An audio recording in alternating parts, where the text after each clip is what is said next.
So we start, the focus is on the exhale, and the important thing is that there is a little inhale after each exhale. So the inhale is quite passive. So you might do a few practice ones now. You might like to blow your nose before you begin. And you might, to do them, you might want to place your hand on your belly. So as you breathe out through the nose, the belly button pops in towards the spine. It's just a little pump of the belly. And then after that little pump on the exhale, the belly relaxes and you take a soft in-breath.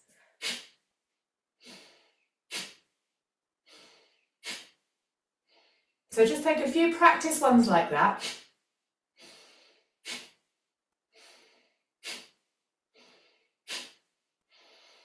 And it's quite a fast breath. We're going to do 3 rounds. We're going to do 10 fairly slowly. We're going to do 20 a little bit faster. And we're going to do 30 really quite fast.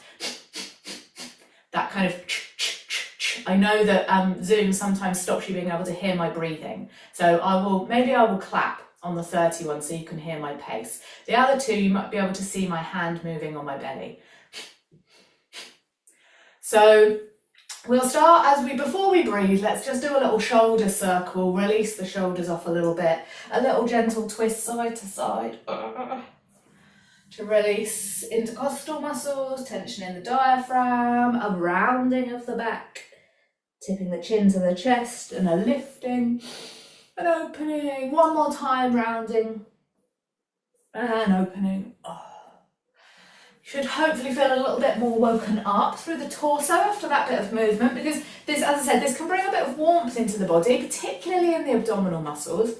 And I did it as my personal practice this morning. I've taught it all week with no problem. In my personal practice, I really struggled with it, the timing and the coordination of it, and it reminded me that it is actually quite a difficult breathing practice, even though it's only breathing. Don't stress out about it. If you don't like it, do it much more slowly and gently, or go back to normal breathing anytime you want to. So we start by, because this one we need to start at the top of the in-breath because we're focusing on the exhale. It's a little bit different from our normal setup. We normally breathe in, breathe out, breathe in, breathe out. Today we're going to breathe in, breathe out, breathe in, and then we'll begin with 10 of those pumping breaths. It's good for respiratory strength and it's good for respiratory volume, increases your, it's good for breathing, basically, this practice. Okay, hand on belly if you want to. We take an in-breath all the way in through the nose, out-breath through the nose, and then breathe in through the nose and begin.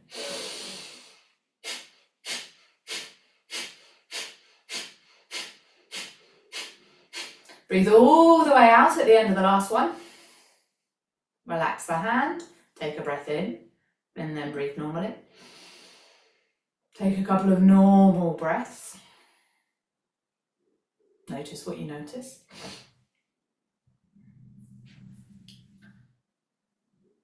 And then we're going to do the same again and speed it up a little bit, remembering that there is that little passive in-breath in between the exhales. We're not doing it all on one breath.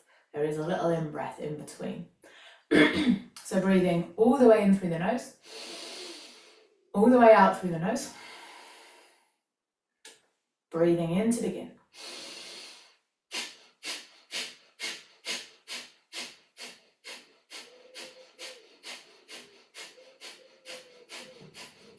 All the way out. Breathe in and relax. A couple of natural breaths.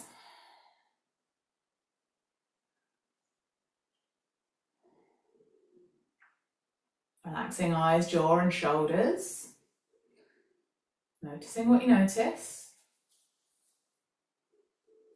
Learning what you learned. So if that was too much or you didn't like it, then go back to the 10 or go back to normal breathing. If you liked it and want to step it up, then we're going to do 30. And again, you might have hand on belly just to help with the focus, or you might release the hand onto the leg. We'll start by breathing all the way in, breathing all the way out, and then breathing in and beginning.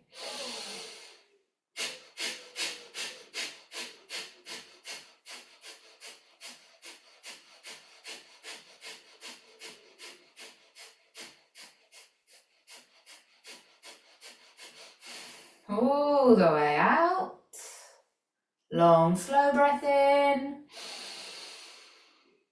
Maybe a pause at the top if that feels good. Holding the breath at the top of the in-breath if you like that. And then whenever you're ready, just releasing it long and slow and dropping into stillness for a few moments.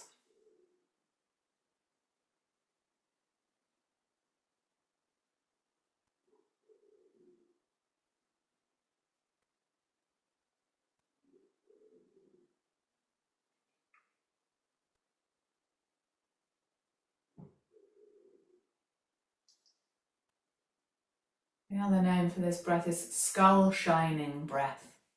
If you experience a coolness in the forehead, the sinuses, it's that skull shining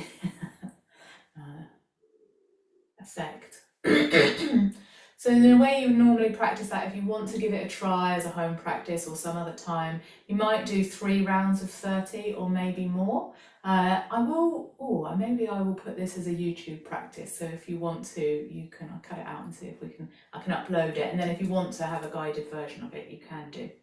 Okay, that was Kapalbhati. Inviting a bit of fire. I always feel a little bit of warmth in my abdomen as well, a bit of fire in the belly where I've been using it. So there we go.